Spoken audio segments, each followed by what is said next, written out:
E vá na manifestação. Então por quê? Por que que eu deveria... Primeiro, por que dia 12? Tem algum, é simbólico ou não é? Foda-se. Não é simbólico, a gente marcou com 3 meses de antecedência pra ser uma manifestação grande, pra gente ter tempo de organizar, pra ter tempo de divulgar. Aham. E a gente já imaginava que o Bolsonaro ia fazer uma 7 de setembro. E Entendi. vacina também, né? A gente olhou... Calendário da vacinação. Quando que o calendário da vacina... Porque qual foi o critério, né, das grandes democracias para começar a abrir as coisas? 50% da população, no mínimo, vacinada com 2 doses e 100% com uma. Então, a gente falou, quando que vai estar isso aqui? Se não me engano, dava dia 5 ou 6 de setembro aqui em São Paulo. A gente falou, então vamos fazer dia 12, que ainda tem margem de segurança. E ainda assim o calendário avançou. Então, estão fazendo com bastante segurança. Todos os adultos de São Paulo já estão vacinados pelo menos com a primeira dose, né? 100% com a primeira E e, a acho que minha- tá 60% com a segunda. Né? Ah, então... E a máscara? Já não era pra estar a gente tirando, então? Cara, A maior parte dos países desenvolvidos começaram a tirar mais ou menos nesse número. É, uma boa pergunta. seria legal, né? Já Israel tão tirou cansados, até né? um pouquinho antes, né? E, enfim. Mas então, me conta aí, me convençam aí que eu tenho que ir na Cara, basicamente é o seguinte, você tá feliz com a gasolina 7 conto, o dólar a esse preço, a bolsa Bom, eu ando de despencando. monociclo, então tô Bom, cagando não, pra eu tô gasolina. bem puto. Tá Mas, puto. isso daí resolve alguma coisa? Opa, Resolve, opa. Opa. Das últimas 2 vezes resolveu. Últimas 2 vezes que a gente fez o impeachment, caiu os juros, caiu a inflação, caiu o dólar. Senão a gente não tá nessa resol- situação, O quê? né? Não. A gente Claro poderia que tá, sim. a gente poderia estar pior. Na época da Dilma a gente pegou juros de dois dígitos, Só que é inflação muito de 2 difícil fazer dígitos. previsão dos cenários possíveis que poderiam ter acontecido caso não teria... Não é tanto não, cara. Sabe por quê? Se você... Cara, é a mesma coisa que eu falo assim, porra, eu vou morrer se eu me jogar do terceiro andar? Pode ser que não, mas com certeza tem uma chance grande de eu morrer e me machucar muito. É a mesma coisa com a nossa democracia. Poxa, É que eu não acho que é tão pres- fácil de prever assim como Mas, cara, essa queda do prédio, tá ligado? Não, mas tipo assim, um presidente ficar ameaçando dar golpe de Estado dia após dia é bom para o dólar? Você não precisa ser nenhum economista saber que, cara, é terrível. Né? E não só isso, você vê a política econômica do Paulo Guedes, são erros atrás de erros. Não só erros honestos, tipo, puta, ele tentou fazer o certo e errou, mas erros de intenção também.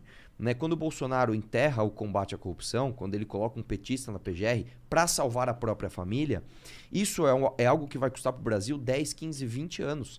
Né? Quando você pega, por exemplo, qual que é essa história do PGR? Vamos lembrar aqui. Para começar que é assim, muita gente fala, pelo menos o Bolsonaro é honesto.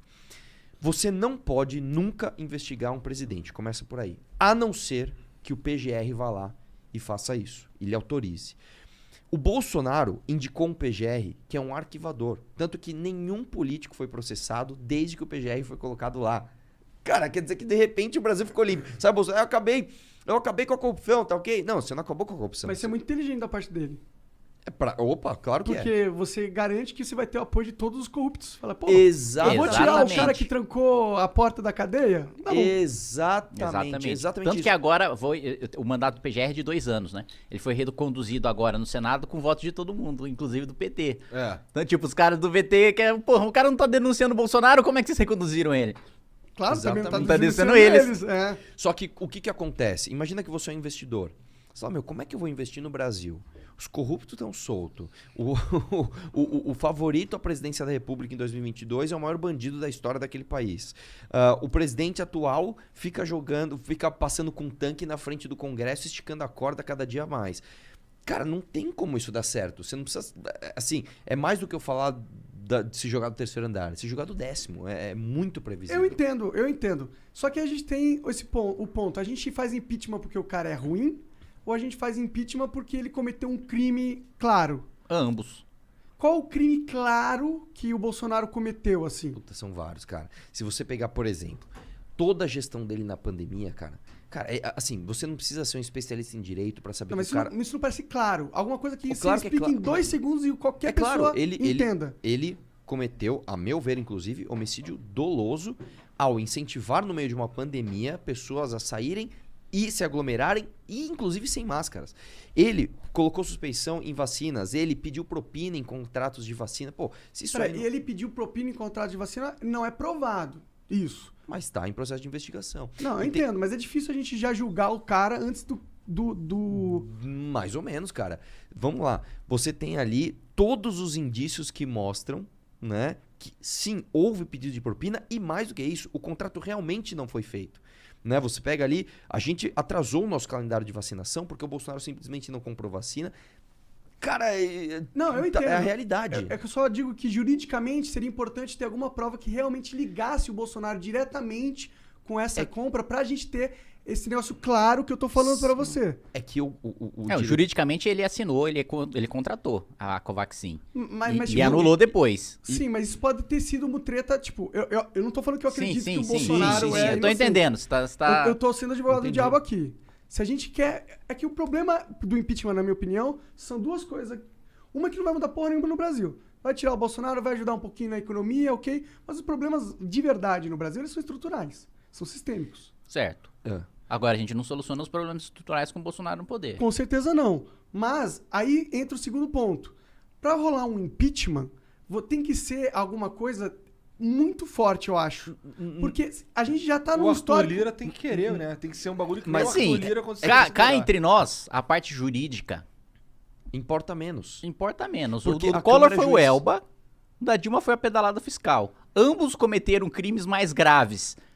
Mas não é ruim pro país um presidente não conseguir terminar um mandato? Não, porque é o seguinte, cara... Eu acho ruim se o sujeito, do jeito que ele tá conduzindo o país, terminava ficar mais um ano no mandato. Porque o que acontece, Monark? É que esse ano agora nada mais vai ser feito. Agora eles vão entrar em eleição. Não, cara, o pior ainda é nesse ano mesmo que eles vão começar a gastar mais e a estourar mais. O Mourão, você acha que eles vão fazer alguma coisa? Claro, cara. Você acha? É porque, vamos lá, ninguém tá falando que o Bolsonaro é péssimo e o Mourão é maravilhoso. Não é isso. Uhum. A questão é que você tem um presidente que não tem sequer a intenção de acertar. E nessa intenção que ele tem de salvar a própria família, cara, ele já tá assim fazendo coisas completamente inaceitáveis. Você tem ali recordes de emenda e orçamento pro Centrão sem nenhuma reforma. Você tem, como eu te falei, o PGR que vai ficar lá e vai enterrar o combate à corrupção por mais 2 anos. Você tem 2 indicações pro Supremo Tribunal Federal que vão nos custar 20 e poucos anos de impunidade por conta desse cara. Mas nessa lógica a gente tinha que ter impeachmentado todos os presidentes do Brasil desde a história que o Brasil teve presidente. Claro que não. Não, de jeito nenhum. Será que todos os presidentes não fizeram conluios? Todos os presidentes não... Não, uma coisa é você fazer uma coalizão. Outra coisa, o que o Bolsonaro tá fazendo é o seguinte, eu acho que tem 2 problemas.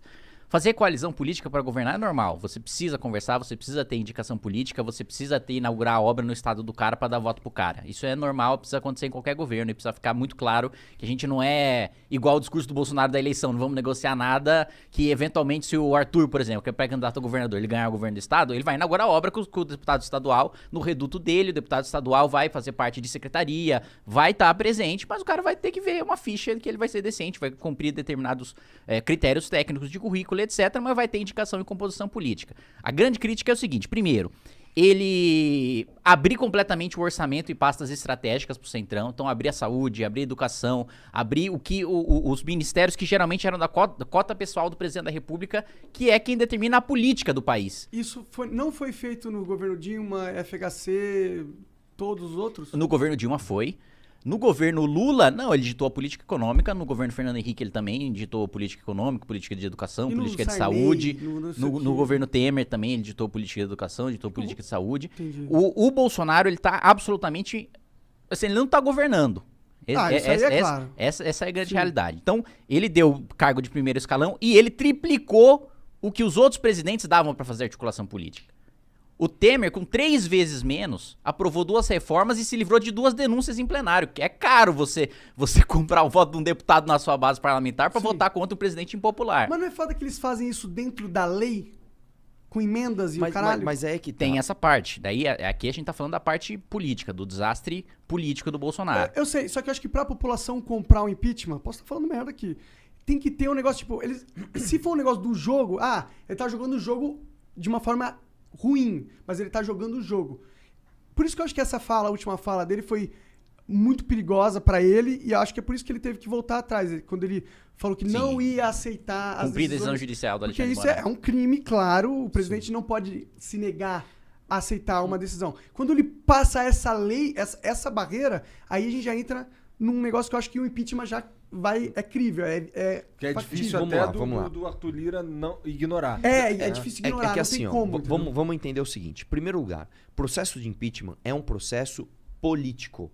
É muito importante deixar isso claro. Quem vai ser o juiz? A Câmara. A Câmara, quem tem lá? Os representantes da sociedade. Então, é importante deixar claro que o motivo jurídico, é claro que ele importa, mas importa menos. O motivo político, ele é sempre mais pesado e mais relevante do que o motivo jurídico. Esse é o primeiro ponto que a gente estava discutindo antes.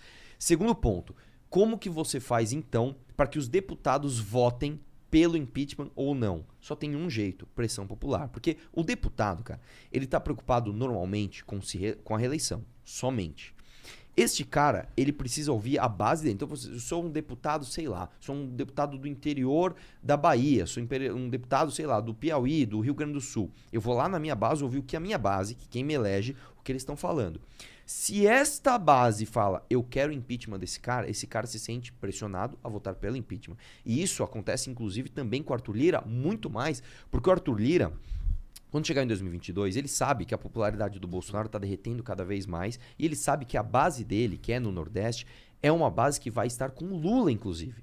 Então, até onde ele pode segurar os pedidos de impeachment? Por isso que a gente tem todo esse esforço de fazer manifestação, de fazer isso aqui, entrevista, debate e para que mostre para as pessoas que há um porquê, essas pessoas criam essa demanda e esse cara se sente pressionado a fazer alguma coisa, que foi o que aconteceu com a Dilma também. Você acha que o Eduardo Cunha, na época, abriu o processo de impeachment contra a Dilma por quê? Porque ele, vou fazer algo de bom pro país? Não. Porque ele falou, cara, a minha base lá no Rio de Janeiro tá assim, não dá mais para tolerar a Dilma. Eu preciso abrir esse processo de impeachment. Então é isso que a gente precisa mostrar. A gente precisa dar um recado para o Arthur Lira, que não é que ele precisa abrir o processo de impeachment. Ele precisa fazer isso. E o deputado precisa votar. E o Kim entende muito disso, que ele conhece bastante de Brasília. Nós já estamos numa maré assim, bem parecida com o que a gente estava com a Dilma. Falta o empurrãozinho final. Qual que é o empurrãozinho final? 12 de setembro. Então é por isso que é tão importante. Aí você fala, mas não muda o país. Muda um país, cara. Mas muda muito. Se você pegar o choque de realidade que teve entre o governo Dilma e o governo Temer, que foi um governo tampão, vamos dizer assim, cara, foi absurdo. Nós aprovamos fim do imposto sindical, nós aprovamos PEC do teto, nós controlamos a inflação, controlamos os juros, a bolsa subiu. Foi maravilhoso, cara. Então a gente precisa disso. Eu discordo um pouco, cara. No sentido que, ok, pode ter dado uma breve melhorada na situação financeira, não sei o que, mas tem que, lembrar que a gente estava numa situação muito ruim e o Temer foi um alívio para a nação, então é esperado que houvesse uma melhora econômica nesse sentido. Mas o problema que eu falo é, esse jogo que a gente está jogando aqui é um jogo viciado, mano. Jogo viciado. Sim. É um jogo que o sistema tem que ser mudado. Não adianta a gente mudar o Bolsonaro. Você vai colocar o Mourão lá, só que o sistema vai continuar viciado. Mas ninguém é sonhador, Monark. Eu não tô falando assim, nós vamos tirar o Bolsonaro e de repente o Mourão, portador de todas as virtudes, vai mudar o Brasil. Não é isso. Só que imagina o seguinte, imagina que você sofreu um acidente e você tá com uma fratura exposta. Você fala, cara, enquanto eu não chegar no hospital, eu não vou curar a minha fratura. Eu preciso fazer uma cirurgia, preciso realmente curar essa fratura. Isso significa que você não vai nem tampar o sangue que tá saindo? Mas o meu argumento é, essa fratura do Bolsonaro é uma puta fratura, tá saindo sangue, só que tem um tumor, um câncer espalhado pelo corpo inteiro do paciente, e essa porra desse sistema, entendeu? Você vai tancar a fratura tirando o Bolsonaro, mas o câncer vai continuar matando o corpo. Então deixa o câncer matando e a fratura sangrando também. Mas não adianta tratar, o meu argumento é, não adianta tratar a fratura da perna se não tratar o câncer, o cara vai morrer de qualquer jeito. Mas, Monark, as coisas parte são do câncer graduais. Parte do câncer é um presidente da República cometer crime e não ser punido. Exatamente. Sim. Mas, por exemplo, o STF faz parte do câncer também. A Câmara dos faz Deputados parte. Como é que muda? Como é que faz muda parte o STF? também. O presidente da República teve a oportunidade de promover mudanças estruturais nesses dois pontos. E, pelo contrário, ele está aumentando o câncer. Mas não seria melhor, tipo, uma manifestação do dia 12 pra pensar num plano que mudaria o sistema? Monark, que plano, cara? A questão tem é que ter algum simples. jeito, né? Vamos pensar... Senão a morte é essa. Pra tocar plano, Monark, precisa ter presidente da República. Precisa eleger projeto.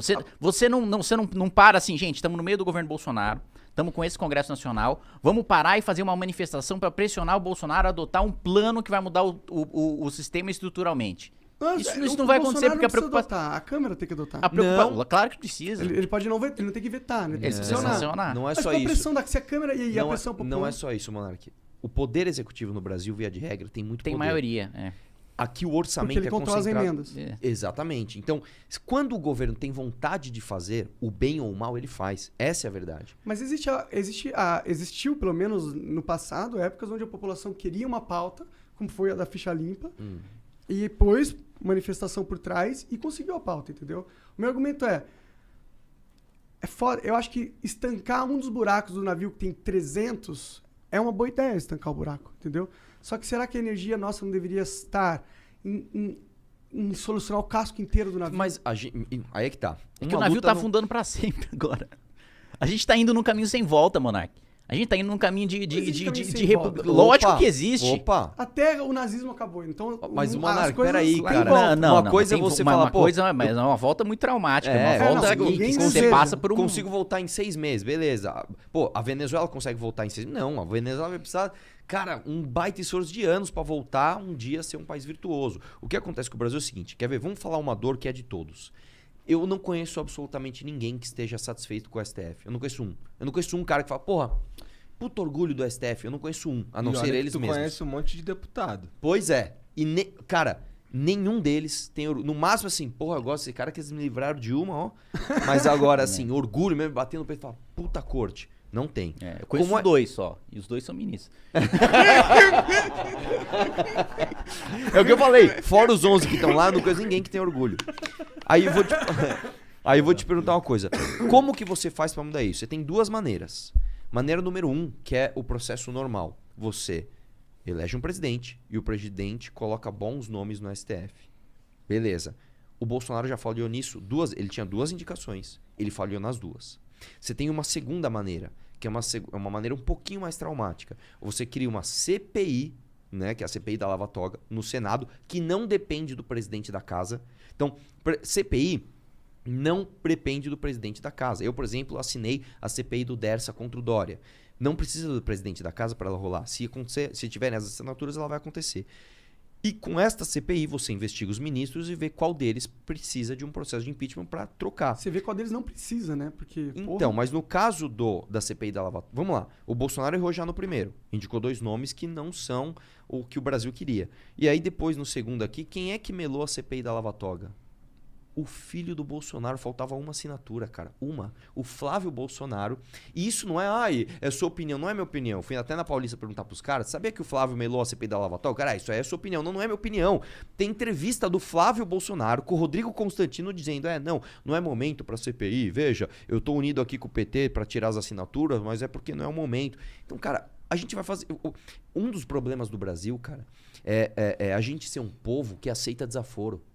E eu acho triste que a gente ache que, que legal, a gente é malandro, a gente dá um jeitinho. Para com essa história de jeitinho brasileiro, cara.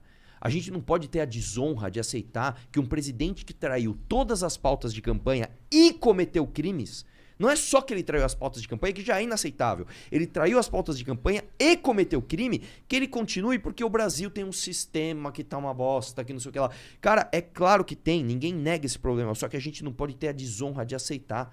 É a mesma coisa que você tá, sei lá, fudido na rua bêbado, vem um cara te dar um tapa na cara. Você, eu aceito, eu tô fudido aqui mesmo, dá mais um. Não, cara. Não, você não pode dar um tapa na minha cara. Você não pode descumprir promessa de campanha. Você não pode cometer crime. Esse é o recado que a gente tem que dar. Se a gente tem a porcaria da internet hoje, se a gente tem essa mobilização do caramba, vamos usar essa porra pra alguma coisa que funcione.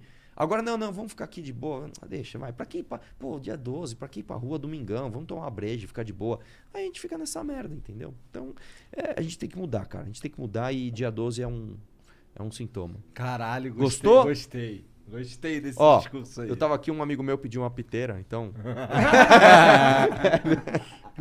Só do cara tentar dar um golpe de Estado, cara, já é uma destruição de investimento, já é uma destruição de emprego, já é uma destruição de renda, já é um bagulho assim... O cara vai olhar de fora, vai falar... eu vou falar uma coisa que vai afetar. O cara tentou dar um golpe de Estado, eu vou botar meu dinheiro, tem aqui... Vamos pegar, cada fundo geralmente de investimento global tem 5% que eles precisam investir em país em desenvolvimento. O cara vai olhar, sei lá, o México, a Colômbia, o Chile. Paraguai. Paraguai. Maravilhoso. Chile tá tendo uma constituinte agora. O cara vai falar, porra, eu vou no Chile, que eu não sei nem que constituição que vai sair, mas eu não vou pôr nessa porra do país, porque não tem condição. O presidente da República tá falando que não vai cumprir decisão judicial. Você quer ver uma coisa boa? Se a gente vai deixando, já vem a reforma tributária do Guedes. Sabe o que a reforma tributária do Guedes quer fazer? Taxar, inclusive, transações financeiras. Cada CPMF. Pix que você receber na tua conta do Flow vai ser taxado. Vamos tirar o presidente ou não? Cara, vocês já vão tomar uma lapada de 20% já. não sei, eu gosto... Bom, um bom argumento, agora sendo advogado em favor de vocês nesse sentido. Mas como mudou rápido, hein? Cara, eu sou bem fluido. Bem flow, né? Ele tem gênero fluido. Fluido, Gênero fluid.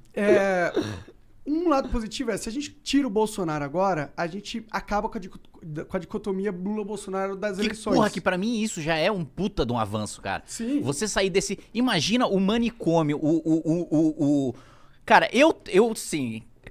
Só de pensar na minha situação, eu pedi... Se eu, no 2018, na polarização de PT, não sei o quê... Já tomei garrafada na cabeça na rua, imagina eu pedindo voto numa eleição Lula contra Bolsonaro. Nego vai sair se espancando na rua, nego vai sair se matando. Vai ser um debate, assim, do mais sórdido, do mais sujo possível, assim, Não, cara, eu imagino a propaganda que o PT vai colocar sobre o Bolsonaro, que o Bolsonaro vai colocar sobre o PT, assim, um clima de conflagração que vai ser, e o fato da gente ter que escolher entre dois caras que são ladrão, dois caras que são bandido e dois caras que são autoritário. E aí um se alimenta do outro. Se você tira o Exatamente. Bolsonaro da jogada, o Lula com certeza perde. Você quer ver outra coisa? Quem não tá... Olha só, tá vindo na nossa manifestação, a gente ampliou, e até tem gente que tá com nojinho, né? Ai, vocês chamaram a gente de esquerda pra chamar na manifestação, tem gente do PSB, Não é que a do gente chamou, PCdoB. eles vieram e são bem-vindos. E são 100% bem-vindos, que no impeachment você precisa do voto de todo mundo, você precisa do voto do cara de esquerda, você precisa do voto do cara de centro. E outro, que Eu não- valida uma decisão de uma população, ela é integrada na manifestação, não só uma parcela. Cara, Exatamente. Churchill sentou com Stalin. Exatamente. Eu não vou sentar com a Tabata Amaral? Pelo amor de Deus. Pô, que comparação ruim. É, a Tabata porra, é isso, né? Como assim? Ela é mais excelente. É que ficou meio... Eu sei que você não quis dizer Não, isso. o que eu tô falando é o seguinte, eu se sei que você não Churchill quis dizer sentou isso. com Stalin, Sim, eu sei por que você eu não quis- vou sentar com a Não, Tabata eu Amaral sei que que não você chega não- nem perto do Stalin? Sim, eu sei que você entendeu? quis dizer isso, mas... Ficou Mas ficou esquisito? meio cagado. Tá bom. Ficou meio parecendo que a Tabata, sabe, tentou matar o Trotsky. Não, o negócio... cara, muito pelo contrário, é um elogio. A Tabata é uma deputada aqui que é de esquerda, mas que eu acho exemplar, meu. Também acho, é uma boa. Se a gente tivesse um debate de mais Tabata, assim, sim, é ruim eu falar isso, porque para elas, para as esquerdas, vai falar, tá vendo ó, o que falando bem de o que você? aparece, Tá né? vendo? Mas enfim, mas é uma pessoa É decente, melhor discordar bem da intencionada Tabata e do tal. que do Eduardo Bolsonaro, irmão. É Que acha que não tem déficit na reforma da Previdência, sabe? Tipo, o nível Que é um criminoso, que é um cara mal intencionado. Mas eu tô falando tudo isso porque a gente chamou pra manifestação, pra fazer o impeachment, né? Pra tá todo mundo junto, tá? Aí tem gente com nojinho, não sei o quê, chamou a esquerda, não sei o quê. Engraçado que essa mesma galera que diz, nojinho, não sei o quê, não vê problema quando o Bolsonaro fez aliança com o PT pra nomear o PGR, pra eleger o Pacheco presidente do Senado, pra sancionar os juízes de garantia do Freixo. Porra, o Freixo é um cara que eu vou lá, sento, tomo cerveja, cara, gente boa. Só que eu não vou sancionar um projeto do Freixo. Então eu tenho uma divergência ideológica grande demais com ele pra isso. Muito menos a criação de um outro juiz que Cara, paralisa mas isso daí todos é os processos do país inteiro. Xadrez 4D. 4D. exatamente, começa isso aí. E a melhor parte do xadrez 4D foi ontem um tweet do Constantino falando que agora como é que foi? A rainha quadridimensional deu um checkmate no Bolsonaro. Então, meu o Deus, próprio gado bolsonarista, depois que o Bolsonaro... Agora tá difícil, agora tá difícil. Cara, posso falar? É uma coisa que eu Agora costumo sim, falar. agora nem quem defende golpe já não tem mais como assim. O cara que é gado, o cara tá gado. todo cagado. O gado tá todo cagado. Essa é a realidade. O Bolsonaro, ele só liga pra ele, pra família dele, pros filhos dele. Ele deixou a Sarah Winter se fuder, deixou o Daniel Silveira se fuder, tá deixando o Alan dos Santos se fuder. Tá Roberto todo mundo Jefferson, se fudendo. todo mundo. Roberto Jefferson, vai todo mundo se fuder, vai apodrecer na Zé cadeia. Trovão. 20 anos, achando ia lá, mito, não sei o quê. O cara é foda, vou defender ele, vou aqui atacar Só o que eles Supremo não em vão nome, apodrecer, né? em nome do mito. Você que quê? pensa. Você que pensa. Não, vai. Cara. O Brasil, o cara mata há 5 anos, ele tá saindo. É, pô, mas né? mexe com o irmão? Supremo. Mas então o cara vai ficar lá, um puta vai entregar a porra do raio lá do Trovão. Do Zé Zé Trovão. Trovão, acabei de falar. Nossa, o Kim, ele tá... Tá, a Eu soltei fumaça várias que eu tô aqui jogando que nele você- ali Do Zé Trovão que essa porra que se fumaça na minha cara. Do Zé Trovão. E aí, tudo pra blindar a família dele e os filhos dele. E os caras ainda não se tocou. E tem gente que ainda não se tocou. Imagina o Zé Trovão, o que tá passando na cabeça dele Não, agora. não, Ele cara, deu a vida cara, teve inteira um dele pra cara, isso. tiveram 3 caras que Mano, eles estavam... eu só penso. Kim Agora hoje tá- é um momento de dar risada, um momento de dar risada aqui, porque eu só penso no Daniel Silveira murchando dentro da cadeia, assim. Porque ele tá, tipo, hiper marombado, cheio de bombas e o caralho. Aí, mano, na cadeia.